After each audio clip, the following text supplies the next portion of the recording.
and I'm really so grateful to be present here today for World Unity Week. Here we are, day 6, and it is my joy to introduce two beloveds, Victoria and Ron Friedman, who are artists. They are artists. They speak to my heart through their visual and auditory beautiful creativity, and we're really in for a treat today with this beautiful offering. So I'm going to go behind the screen here and support this offering, but pass it over now to both of you. Thank you so much. Thank you. Thank you. Thank you. Okay, well, we would like to start our hour here together with a little clip from a movie named When Harry Met Sally. Well, I had a telephone number that my parents gave me of a young lady in Yonkers, and it's a long drive. I live in Brooklyn at that time, and I drove from Brooklyn to Yonkers to meet her. And when I got to her house on Warburton Avenue in Yonkers, there was a concrete set of stairs leading to the entry of her house.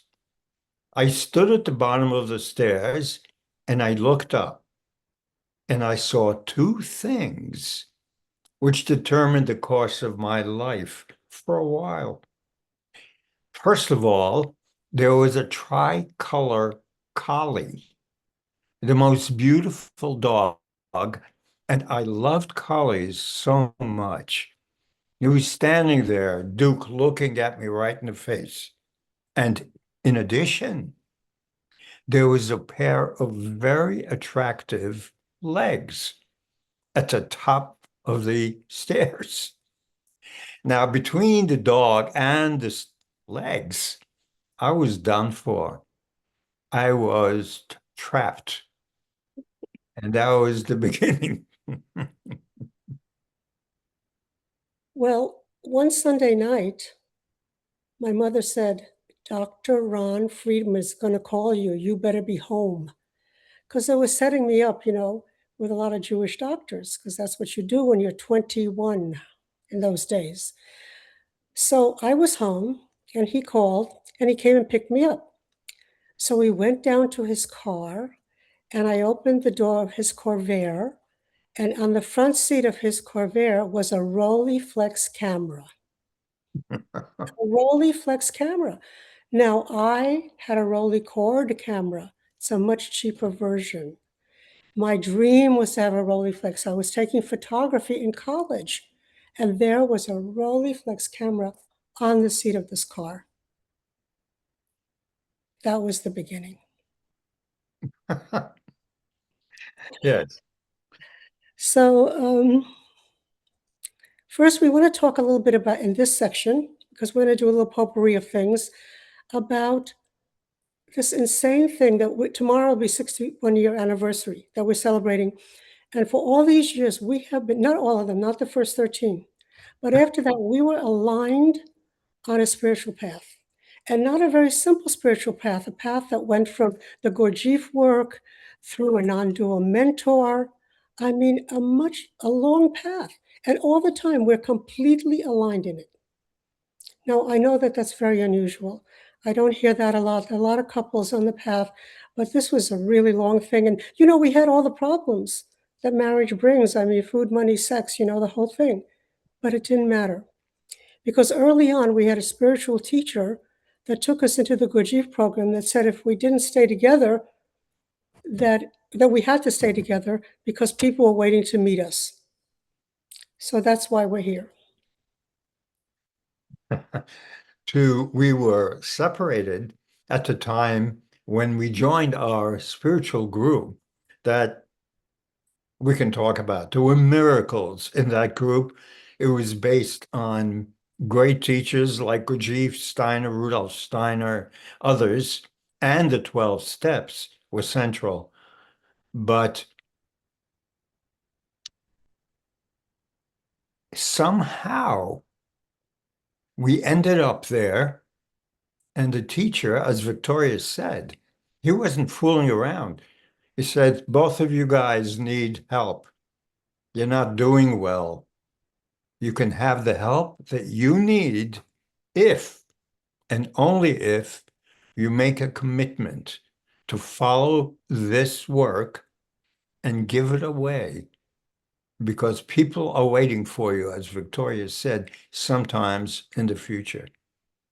And so we went into this some looked like a forced situation, and we stayed there for 10 years. And there is so much to say about those 10 years, which prepared us for the rest of our lives, moving onwards along a spiritual journey. Yes, and it wasn't just moving along individually. What began to happen is what I wanted to say to you about what we're going to be presenting, because we're going to present some work we've done together, and also a little bit from the Gurdjieff work, just to tell you something very interesting if you've never been in it. But we began to work a certain way. The way our process was completely spontaneous. Like, we weren't people that really mulled over things and worked on them. Ron is of like Harvard and, you know, Columbia, and he's an MD, and I'm an artist. But we just started to fall into this creativity that was just spontaneous. Ron and his poetry, myself in doodling, and even the way we ran our foundation, and the work that we did and the events we put on, everything was just kind of a flow. And we began to have a sense of it as being from the unseen. Like, things were going on that, like, who would have thought of it on a vision board? Not me. I would have never put it on a vision board because it just was so unusual. And of course, when you look back, I'm sure this happens to you. You go like, wow, if this hadn't happened, that happened. And how did that happen? When we left our first teaching, the next step, that non-dual mentor was Canadian, but he was visiting right near us. And a friend of ours invited us, just like that. Just moved along by some really unseen and infinite kind of frequency. You know, when you get a little bit older, like we are in physical form, you look back on your life and you say, you know something, back then, I thought I was making choices. I thought I was doing one thing, yes or no, or chose this or chose that. But when we look back on it with a little more wisdom, we begin to realize we were not in charge. Something else was moving our lives and coordinating our paths in the most incredible way. And so this alignment we're talking about, this invisible force, this flow, is something that our lives now have centered about and are committed to, this incredible invisible force. And it's not something that, like when people say they learned a lesson, like spiritually, we need to learn a lesson, then we move on. Those things are great. Those are a little more on the surface of the ocean. Below the surface, or you want to call it above in the cosmos, something else. So it's not something that the mind really gets a hold of. I just have to say that, because it's just something that is felt. And it really transcends problems and issues and opinions and indications and what we like this and we don't like that. Like our first spiritual teacher said, we were in a separation looking for divorce. And when I met him and Ron began to see the change in me, we came to him and we said, listen, this is not about your needs and Ron's needs, your desires and Ron's desires. This is much greater. You have a destiny, and people are waiting to meet you. And then he said, and you know what? The door swings both ways. In other words, if we didn't agree to that with him, we could just leave. And we said yes.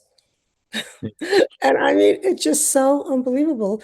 It's almost like it wasn't him really, to what we know. It was like some force. But I always think of it as like, what God has put together, let no man put asunder. but whatever consciousness is put together, let no materiality put asunder. The issue. Absolutely. Yes. And what happened as a result of this kind of togetherness was unleashing a flow of creativity, both on my part and Victoria. In the case of Victoria, as you'll see in a minute, we'll show you examples, this incredible artistic ability that flows out of her in these, what we call these artistic doodles. And in my case, when I retired from medical practice, I didn't take up golf. What happened next was a miracle. I started getting poems, one after another. And they're very special kind of poems because many of them are short, not all of them, but they seem to be an instruction from a higher realm, which at the same time is not separate for what I am. They are together. So let me show you two examples of this poetry, and you'll see they're unusual. So Becky, if you would, the first one, Hridayam.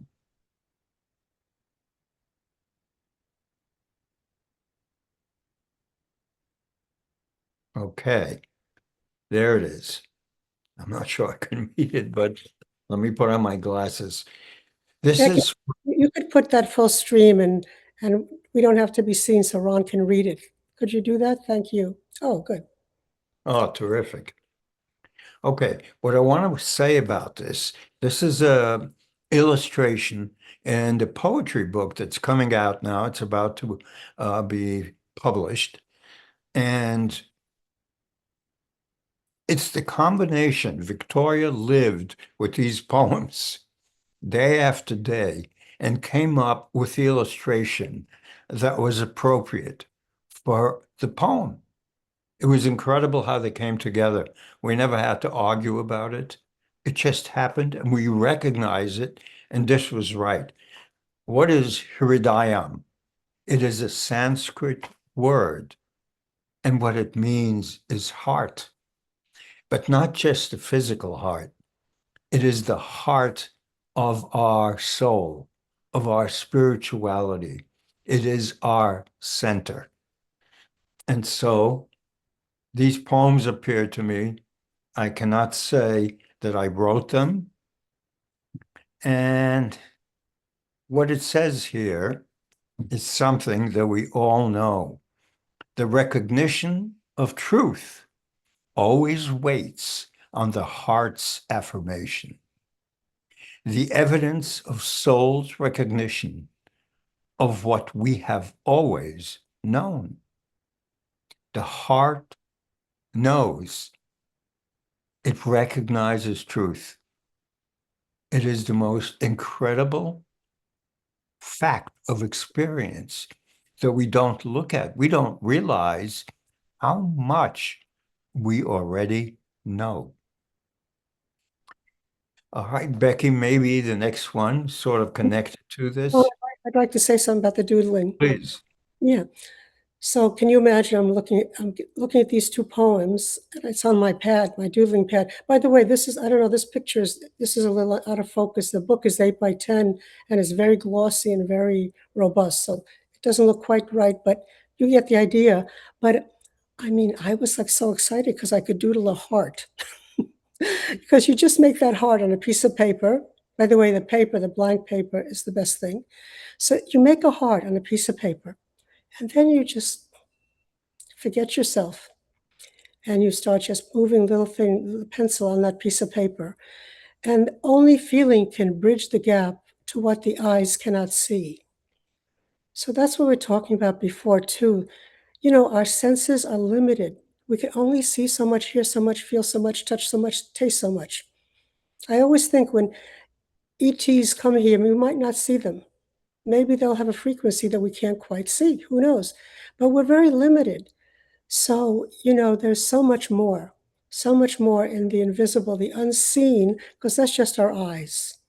So that's what these poems are a lot about. I just love doing this. We did this for a year. All right. Becky, the next one, please. Which one is it? The Days Keep? We have been praying.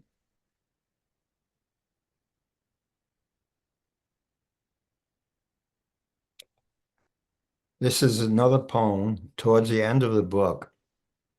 And I think you can see Victoria's illustration. This poem, well, let me read it and you'll see why this illustration is so appropriate. We've been praying. The preciousness of experience, of time and spaces, gift-wrapped offering, fragile, evanescent, our lives, short musical phrases, sowing seeds of love here to blossom somewhere in eternity, laughing with unrestricted joy at the impossible miracle of every moment. And at first, trust, and then no. We have been praying in a majestic cathedral all along. Thank you, Becky. And this really, every chapter in the book is a different form of doodling. And this is the last chapter. And when I got there, I was moved to start adding ink, brush and ink. You can see some of the dark spots. It's just brush, water on a paper, and then a brush with a little ink, and the ink just spreads. And, you know, it just happened because of the majesty of these poems. And I just needed something that had some other kind of something else in it. And it just happened, really, it happened. And now I'm doing shows and I'm really exhibiting big things like this, art, doodling art. And actually, I got some commendations and awards. So it just was a whole start to a new thing. One thing I have to say, one more thing here is that our mentor, Kenneth George Mills, who was in Canada, a Canadian metaphysician, an absolute metaphysician teaching, he wouldn't call it non-duality, but for us, that's what it was. He told me that all I needed to do is keep my eye on the center of a big circle. I should just keep on being interested in not moving, but considering that. And then all my activities would ray out on the periphery. And that's what's been happening. I just can wait, and the next thing will come up, and we'll have somebody on this call that I just met recently, and something came up, a whole new thing. So that was like a gift of a lifetime. So, I think we're back. Oh, go ahead, Ron. yeah, okay, we're done with this diagram. And Becky, if you would put up the next diagram, which is called, don't everyone who's listening run away when you see this. It's called the food diagram by a great teacher. We spend a lot of time in our spiritual journey with various teachers, Rudolf Steiner, Eckhart Tolle, Nisargadatta, many, but a lot of time with Gurdjieff. We just want to take a few excerpts from his teaching because they are fascinating and they come from an area of knowledge that he got after long, long travels in a monastery in Central Asia, whose location is still not known. And it has such a wealth of knowledge that our scientists now would be able to use this. And so we begin with what is called one of his central diagrams, food diagram. And Victoria, do you want to tell people about what this is? Or do you want me to open it up? Just give just the start of it. This wonderful diagram tells us that every human being has three types of food which keep him alive or her alive. The food is ordinary physical food, air, which is a food, we breathe air and we digest it, and impressions. Impressions are all our sense-based data, which comes in, and the marvelous thing that Gurdjieff said, these impressions are the most important food in our life. What is around us, what we put around us, the beauty, all of it feeds us. And in this diagram, he shows you the digestion in a musical fashion called octaves. Each one of these, do, re, mi, fa, sol, is the digestion of each of these impressions. And so this has a wealth of information.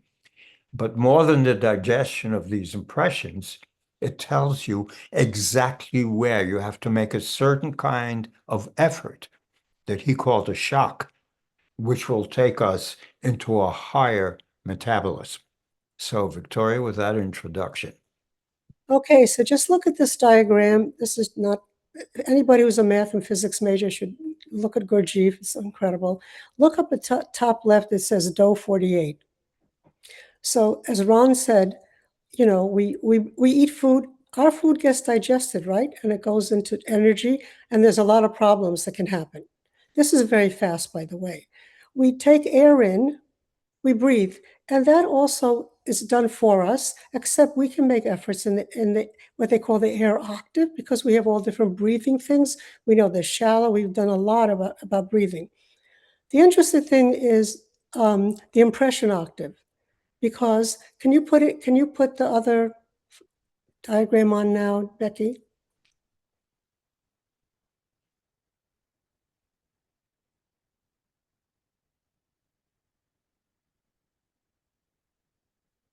Okay, so this is that spot in the enlarged on the top left-hand corner of that food diagram. Why am I showing this? This is what Gurdjieff says that we can do about all the things that we have repeated reactions to when we're triggered. That's the answer, his answer to this situation. So he says impressions come to us. See that little arrow coming? They come to us like this. Everything that happens to us, invitations, you know, everything we see, hear, touch, our thoughts, people doing good things, people doing the news, everything comes to us. So what is going to digest that in ourselves? Well, the mind comes in right here. The mind comes in, our opinions, our background, our culture.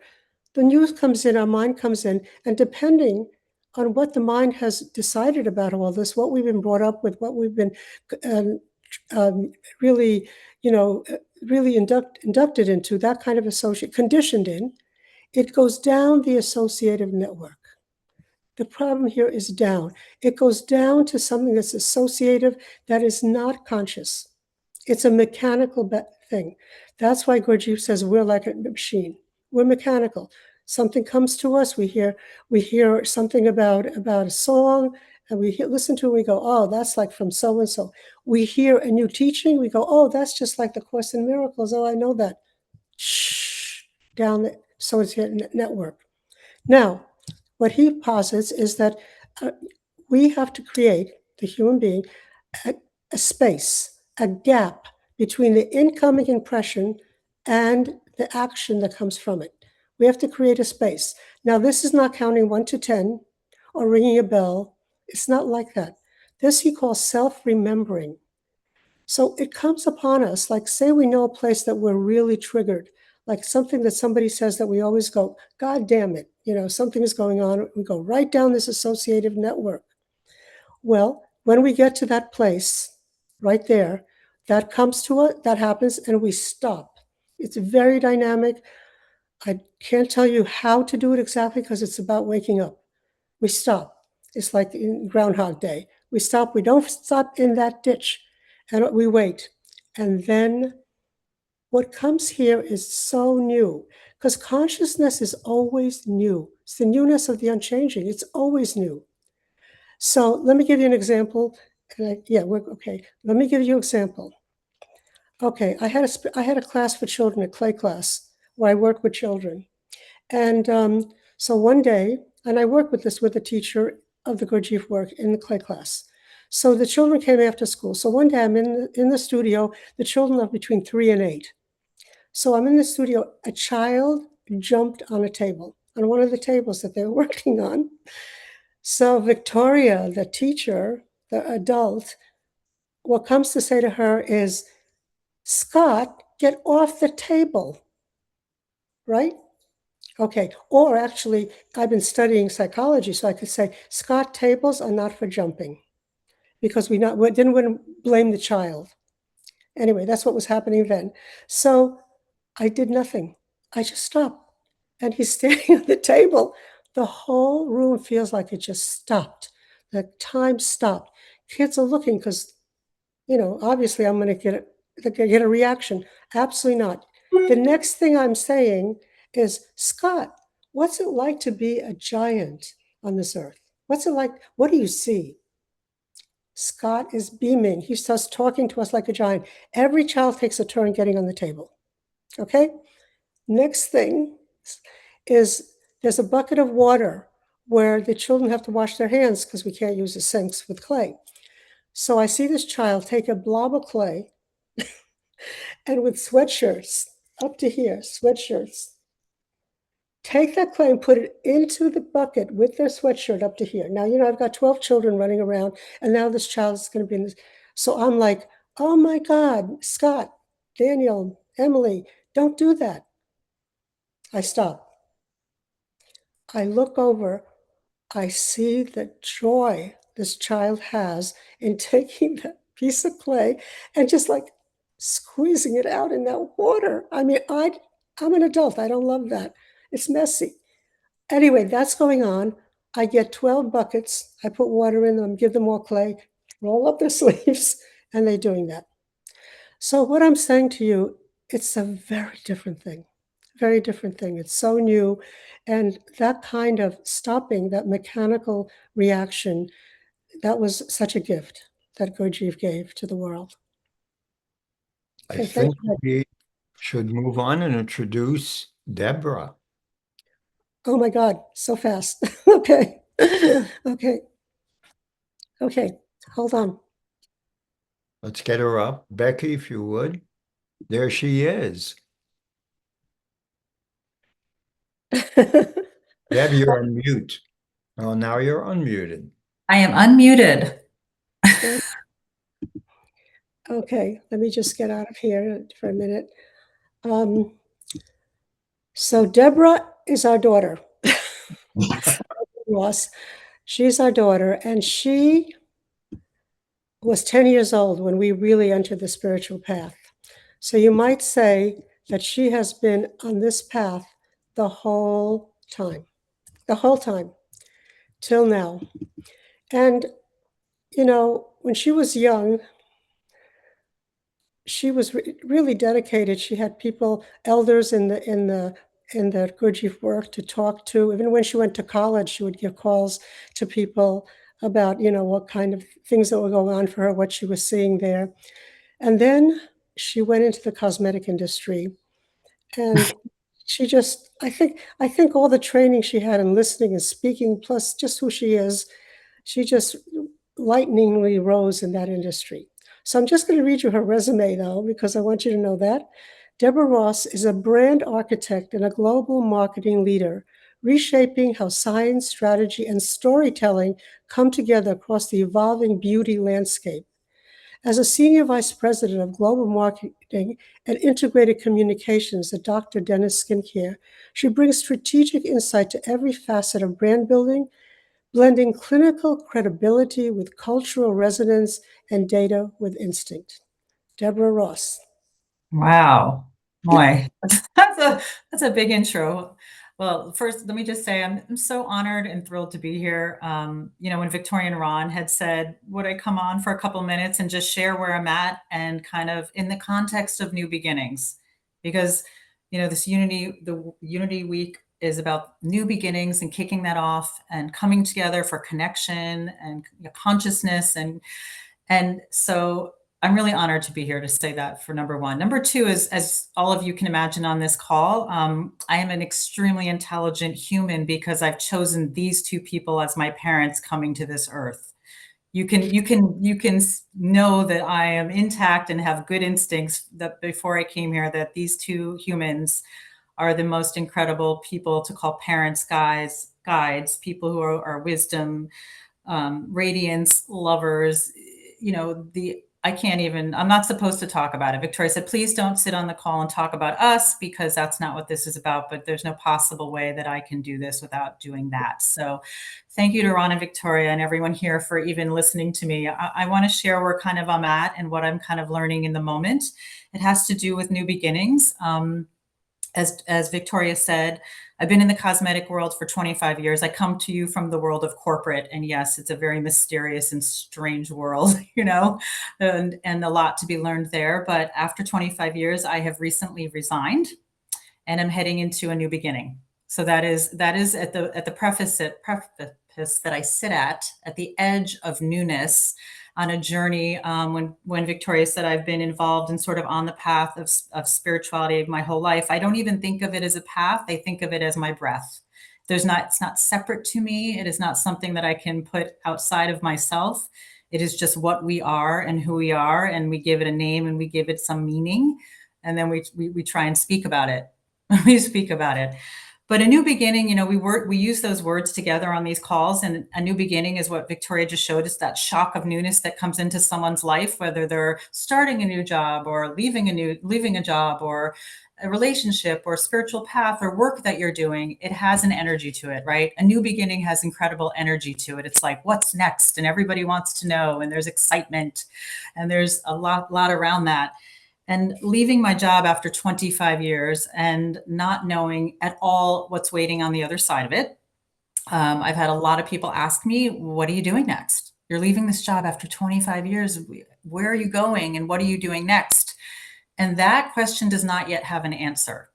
And I say that to say that sometimes when we're thinking about a new beginning, there is a place to sit in openness, and there is a place to sit in a space of inquiry. And there's a time that we need to slow down before we take action. And action is important. It's what's next. It's what's in the new beginning. And there is a moment to sit in that and ask the question in your heart and listen to your life about what that answer might be. But before I got to that question, I wanted to go back for a moment before the new beginning and say, how did I get here? How did I get to a place where I was walking into my manager saying, I'm leaving, and them being shocked?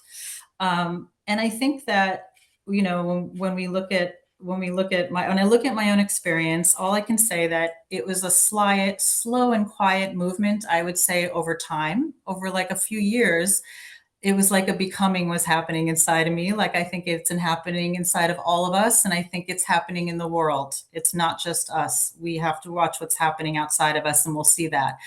It was slowly happening inside of me. There were pieces that were kind of showing itself to me along the way, that I was basically not comfortable there anymore. Or I would go to meetings and just feel myself almost like not in the room. I would look around and be like, you're no longer fitting in this room, Deborah. Your energy is somewhere else, and it's someplace else.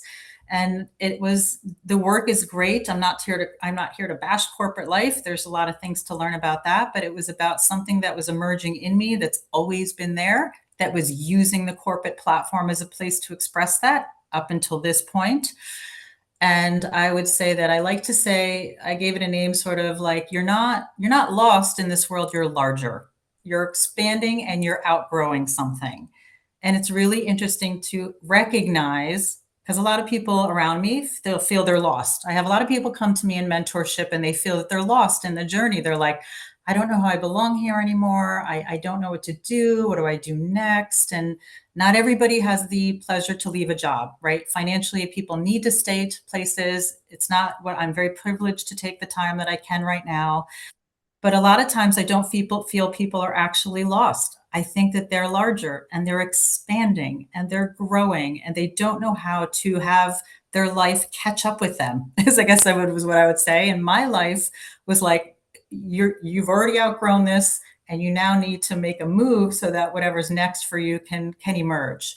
So you're not lost, you're larger, and you've outgrown it. And the other thing I've learned from a lot of people, mentoring a lot of people, is the first thing I think you do when you've outgrown something and you're trying to move into a new beginning is you try and make yourself fit into the old old first. You kind of try and constrain or contract yourself to go back into the place you're in, and convince yourself that's, you should be there. This is good. It's okay. And you try and contract and make yourself smaller to stay someplace that maybe you have outgrown.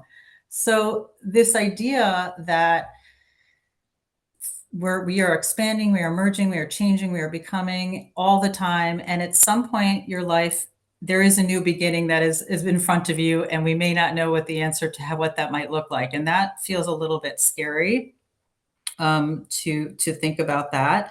And I think when I think about the world in general and what I'm sort of privy to in these business settings, is that the containers that are currently holding us, and mine was a corporate container and I outgrew that container, or you might be a relationship container. It might be where you're living. It might be your art. It might be the way you work with and do your work with people and your groups. And there's a way that something, might need something more from you. And when I look around at what's trending in the world and we think about, there's a lot more challenges coming to those containers. There's challenges happening for people on this earth about the traditional containers, meaning if AI is coming, it's challenging us what it means to be human, right? It challenges us to push forward now to say, who are we when these artificial connections are offered online through AI, all this knowledge is there. We have to then challenge ourselves to who are we and how is our role, not our role changing, how are we, the future is, how's it going to look for us? What is happening here? It's a questioning of that container, or the fact that people really are seeking connection. They're seeking meaning. They are seeking purpose. So all of those places are being questioned as, where are we going to move together as humanity to find those things? How are we going to come together in new ways and new institutions and new, with all of you, everyone on this call thinks about those questions all the time. That's why we're here. I think that institutions for the younger generations in general, corporate culture is being questioned. They don't want, they're not focused on, compensation as much as experiences. People want experiences. The word success is being redefined. There's a lot of young people who I work with that are like, I don't want to be a CEO. I see the pressure. I see the stress. I see the, the real, what it's doing to someone. And they don't really want that. They're like questioning what it means to be here and what success looks like. It's a new word. It's going to be a new definition of what that means to somebody in a corporate culture outside of that. And I think these are signs collectively that we're all becoming something new, like we're becoming something new together.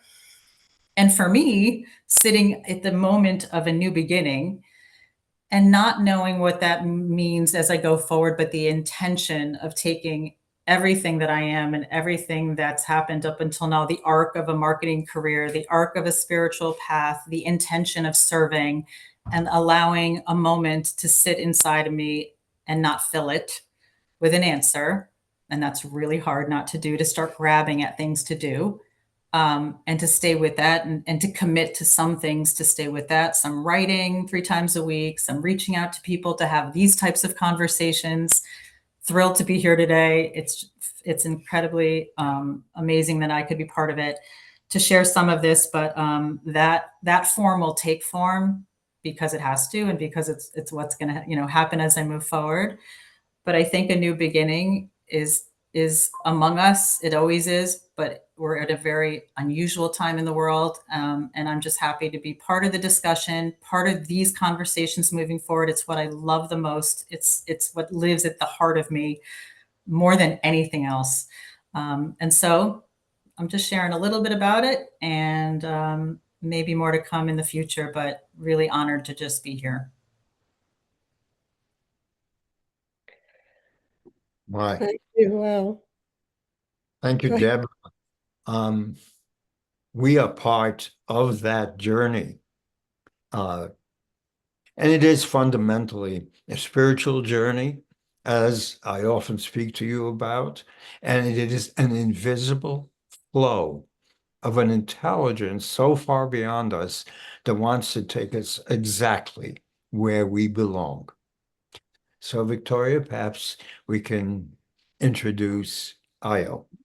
Yeah, I will. I just want to say something about the Deborah because so, you know, all these years that she was in the cosmetic industry, in these big giants, I got like the previews, you know, I got the movie of all the things that go on there. And her, you know, she's coming from a spiritual place and she's reading spiritual, you know, teachers and all this, and all the time she won awards, and then she would get up on the stage and say, "I'm here for the evolution, the evolution of beauty." And I mean, everybody would go crazy because they would love that word evolution. They would like really love that. And also, there was so much going on there in that corporate life. I mean, it was such a drama. I mean, there was so much to learn, and she was learning it. I mean, that's how I heard it. She didn't tell it to me like, you know, they're all crazy. I think we all knew that. But it just was like when you see what people are doing, what we're all doing in the world, it was just riveting to have a look-see about that whole genre. So I'm very grateful for that. It was a lot of fun Yeah, also. a lot more to come on that. Just the beginning of kind of thinking about some of that, sharing all of that. But yeah. So thank you Okay. so much, everybody. Yeah. Yeah, thank you for being here, Deb. Thank you. Okay, so oh my God, for the incredible to the incredible. Um, a few weeks ago, I was on a call it's an evolutionary lounge. It's a lounge for the evolutionary leaders, and people just come and talk there and just enjoy company. And there was a woman sitting there that I had never met, and she was quiet. And people were talking about many things, you know, concepts, ideas, experiences, sharing all sorts of things. And toward the end, this woman, Ayo, find out it's Ayo, she starts speaking, and I could not believe what I was hearing. She's an evolutionary leader. She is an attorney, a conflict transformational practitioner, a certified mediator for peace building, a policy advocate, and a developmental practitioner with a wealth of experience in women, peace and security, gender, disarmament, restorative practice, human rights, and social rights for men and women. Her knowledge and experience is also infused with art and poetry. She's the founder of the Women's International League for Peace and Freedom Ghana and City of Peace Initiatives, Lagos, Nigeria. So imagine she's sitting there, I don't really know who she is, and this woman starts telling us what's happening in Nigeria the way a person in your family would tell you. That's what it was like. It was not like somebody who has the answers and is speaking from themselves as some expert. No, she's telling the raw thing that's going on there. I think the whole meeting we just all stopped. It stopped the whole meeting, and I know what the feeling was in me, and I think everyone there. And you know, we immediately wanted to ask, what can we do? It's so hard. What can we do? You know, even sending money is not the answer not the only answer because people don't get it on certain levels. So I didn't know what to do. So I just said, Aya, would you just come on World Unity Week with us? And of course, in poetry, we love that you have that in your soul, but also, again, tell us what's going on. And if there's anything we can do, tell us that. I just hope this little bit goes out. I know you've been in other programs, so I hope this information goes out, whatever needs to hear it. So thank you, Ayo. Thank you very much, Victoria. Thank you, Ron. I'm honored to be here. And yes, we have serious problem in my country, Nigeria. And I just want to say something about that. And I would say that I'm happy, importantly, to be part of this World Unity Week. And an acute human rights disaster is actively unfolding in my country across West Africa sub-region. As I speak, 10 adjoining local government areas across areas known as Okeogun, axis of Oyo State, most notably Orire, Oreokpe, and Saki West, are operating under a highly restrictive state-enforced security curfew. People can't move around the way they should, and that means that the fundamental human rights to basic human safety is not there. Even agrarian livelihood is compromised. Farmers can't go to farm, and childhood education has been completely upended. Absolutely. like the one I just mentioned in Orire, 39 school children and 7 educators were violently dragged from their learning desk in Orire. This is a calculated attack on our collective future. We formally recognize, respect, and appreciate the historical security partnership, the defense logistics, and technical intelligence provided by the United States government. It has helped Nigeria a lot, but there's still more to be done in combating regional terrorism that's so endemic. However, we must be intellectually honest with our allies. The truth is that the current security threat has mutated far beyond standard insurgent frameworks. It's deeper than that. Armed Fulani militants, and now Fulanis are from Futajalon. They are not Nigerians. They moved in from there over time, and they have become real problems. They're armed Fulani militants working in coordinated networks with transnational bandit syndicates, and they have pushed directly into our southern green belts. Initially, they operated in the north. Now they are now moved into the southern green belts. They have systematically weaponized the dense protected forest reserves of the old Oyo National Park. That was where they hid, where they took the children when they were kidnapped, converting National Ecological Sanctuary into a fortified operational base for mass human trafficking, ransom collection, and warfare. Ordinary Nigerians are currently caught in a lethal, suffocating insecurity. It's been going on for years. On one side, they face the crushing weight of systemic absolute poverty. On the other, the relentless terror of sudden abduction. We've just spoken about the Riri and many, many, many others. We are making an urgent, explicit appeal to our foreign allies. We need more than diplomatic statements or standard defense seminars. We require the immediate deployment of advanced satellite surveillance, real-time drone intelligence sharing, and sophisticated forest penetrating technology to assist our frontline forces in locating and neutralizing these highly mobile insurgent camps. They have far superior weapons than the Nigerian police or army. Yet, this external military intelligence will only treat the surface of the wound if we continue to ignore the rot at the absolute peak of our political system. Corruption is endemic in Nigeria. Let us speak with absolute honesty. The insecurity is not a random wave of lawlessness. It is beyond that. It is a highly lucrative business, multi-million naira corporate enterprise. That's what it is. It is funded, it is organized, and insulated by internal and external actors.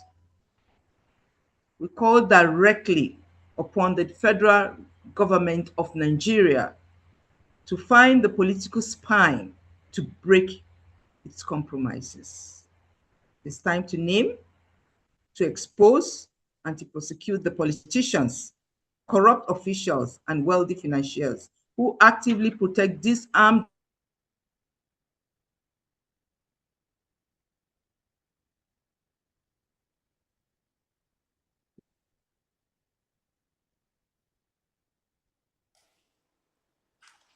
I think Ayo has frozen.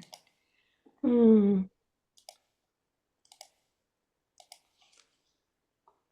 We can just hold it until she comes back. Yes. Wow. Wow. Yeah, I think a little silence would be good with this. Yeah.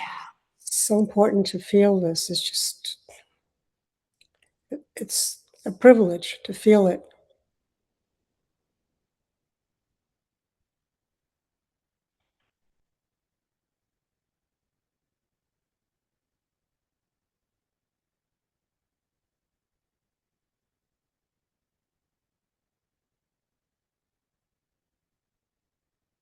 Ayo, if you can hear us, we're able to see that you have audio but no video. And you're welcome to continue speaking if you're able to.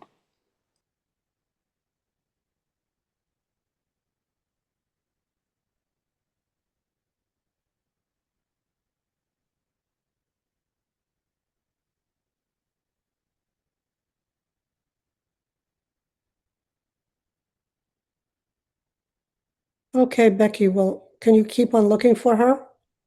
I will. I'll watch for her. And if we get her, I'll leave her unmuted. And if we get her video back, then we can go weave back to her. Okay, thank you.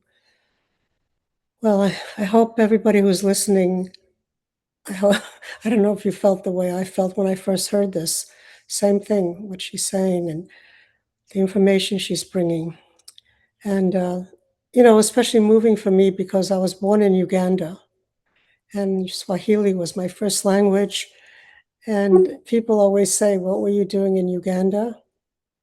Well, that's another story of horror in this world in terms of the Holocaust and my parents being taken to Siberia one night out of Poland, just one night, taken out of their room and taken to Siberia to a concentration camp. And there they lived for 3 years. And then, Hitler, he attacked Russia and Russia asked help from the Allies.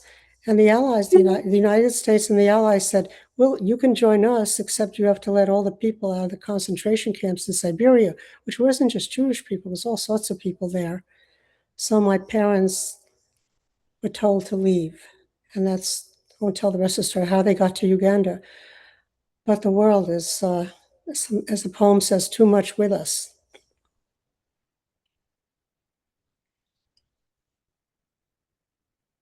Hmm.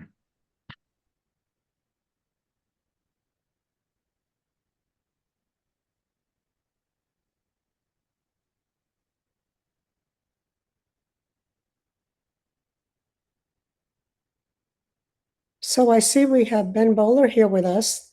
Ben, you want to come and just say hello for putting this together? Hello, Victoria and Ron. Yeah, wonderful. I was very much enjoying the sharing and hearing a little bit more about your incredible story of you two and your journey through life and the many teachers that connected with you. And yeah, beautiful, just really, really beautiful. And the poetry and the doodling and then to hear from Deborah. We got to meet Deborah at meeting in the middle last August, which was incredible at Unity Village. So I'm excited for her next chapter of life. And yeah, I was just really listening to Ayo then when she dropped out. Perhaps, maybe Victoria, you know a little bit more about what Ayo was sharing. Perhaps until she comes back, you might tell us a little bit more about what have we learned from the situation there. What do you know about what's happening? I actually know what she told us in that lounge, which is what she's telling us now. The thing that got most upsetting is the children are being abducted, like 30 children at a time, and taken into a forest where they're never found. I don't know, maybe they are. And the terrorists that are coming in, I don't quite understand who they are, but they're very organized, and they're human beings whose agenda is to kill people, rape women, and take children. So, I mean, it's just, the bottom of our human chain, I would say. And the government is, I don't know if they're totally complicit, but they can't really do anything about it because they don't have enough power, enough resources to deal with that. Yeah. Well, thank you for highlighting that story. Ron, did you have anything you wanted to add to that? Just listening to Ayo and thinking of us sitting here, I think it poses a question to each and every one. Are we doing what we can do from wherever we are? That's what it comes to me. It makes me review what can I do to help from whatever position I find myself. It's a very potent question that I am sending forth. Yes, and of course, that's why World Unity Week, I mean, we've been on it every year, and we always find that we want to be there to just express, just get that voice out, just get the energy out, which was what everybody is doing. Everybody's doing the same thing. And, you know, I think a lot is being done. I really do. I think a lot is being done. I mean, when I look at it, it's just so much. A lot is being done. And, you know, as I was speaking at the Evolutionary Leaders, sometimes we don't realize actually that we are doing not enough, because there's never enough. There's never going to be enough on this world, the way from the beginning of history. But I know the great intention and who the people are who are on this call and all the calls on Unity Earth and all the evolutionary leaders and the Hollow Movement and Sign Network and everybody that's involved in all this, that is possible. It just shows that, like, you can take a lion and tame it. You can take a lion and its nature can be tamed, right? Brought up the right way. And I think it's true for humans. We can be tamed, we can be changed, and we need people doing that and giving people the opportunity to feel love like that, so that they can see that the world, that what they're looking for is not in that violence and power, and, you know, they're just looking for love in all the wrong places. Well, thank you, Victoria and Ron, for highlighting that. It is a challenge for us, isn't it, to review and, you know, our life and our service. I mean, earlier in the week we had Pato Banton and Antoinette on, and you know what they're doing in Africa is just, I mean, it's mesmerizing in its scope, and it's so inspirational in the level of the giving that is taking place. You're right, there is a lot of really good things that are taking place, and you know, we're in this new beginning now for all of us. Some of us very concretely, like your daughter, who's coming to, you know, a real, very, very exciting new beginning. But I think collectively we're all in that new beginning of how can we be effective in our engagement to transform ourselves, Ron, first and foremost, which all of the wisdom teachers ultimately are saying that, and then through that to help transform the world around us. Yes, absolutely. Yes. And I think what Deborah's going through, what you're pointing out, Ben, is it's worldwide. I think the whole world is entering into an unknown place. We're doing what we can, every way we can, but so many things are at a standstill. I feel that, waiting for something new, for that shock that this Gurdjieff was talking about, a shock, a conscious shock that has to enter. And so something is happening, something big is happening. And I know the evolutionary leaders are doing whatever they can. It's beautiful. And you, Ben, personally. But it's waiting. We're in a certain place now. I can feel it. You can feel it in Broadway. You can feel it in metaphysics. You can feel it in corporations. Something new is coming. Yes, indeed.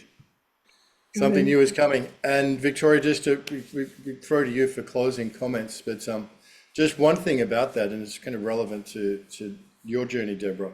But we had a program earlier in the week called Commons Economics, which was brought together by Cara Stonehouse from the Hague Center, and it's a phenomenal. It's Hunter Lovins is one of the keynote speakers who created Natural Capital.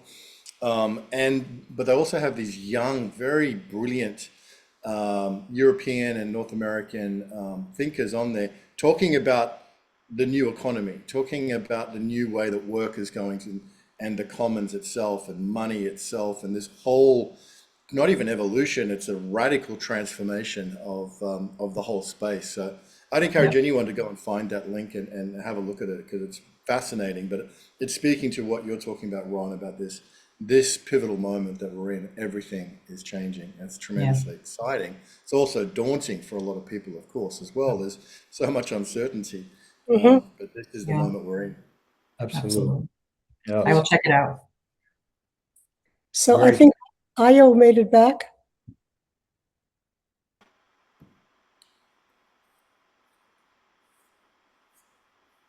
Apologies.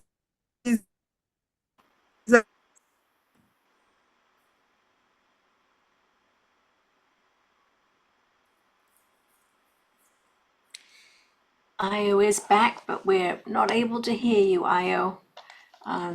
We heard you for a moment. We'll keep you unmuted.